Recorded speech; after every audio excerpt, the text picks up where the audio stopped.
बाजार धनी काका लेके आए बोला ना हो। हाँ हाँ ठेकुआ बनाने खातिर गेहुआ ढोला ना हो। अरे साठी चौरा धान जवले आईनी बिहान केहू मांगे तो थोड़ा थोड़ा दी।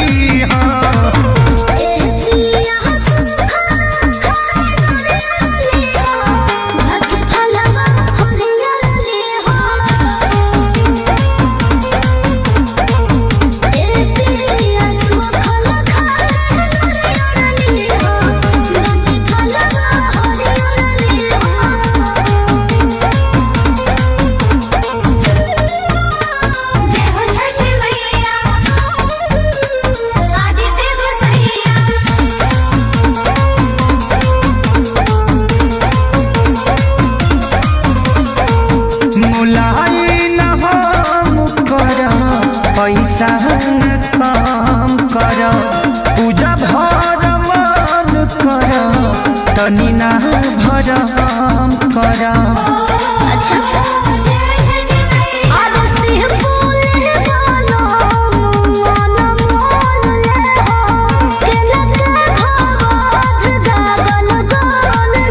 अरे ढंगा नया ढंगनी ये भरी कलश जवन दियारी ले आईबी ओकर भरी।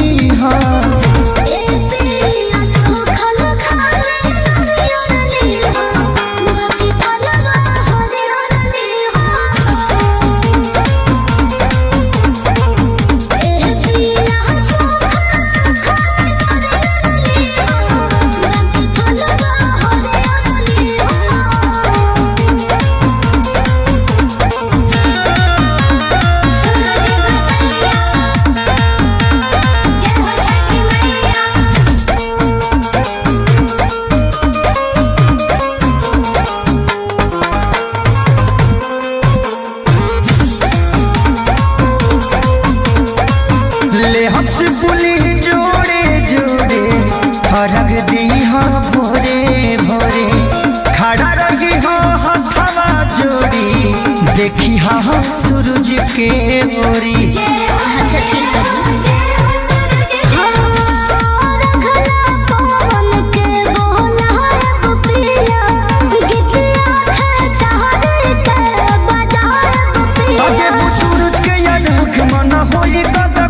घरे आके धनी पानी पी।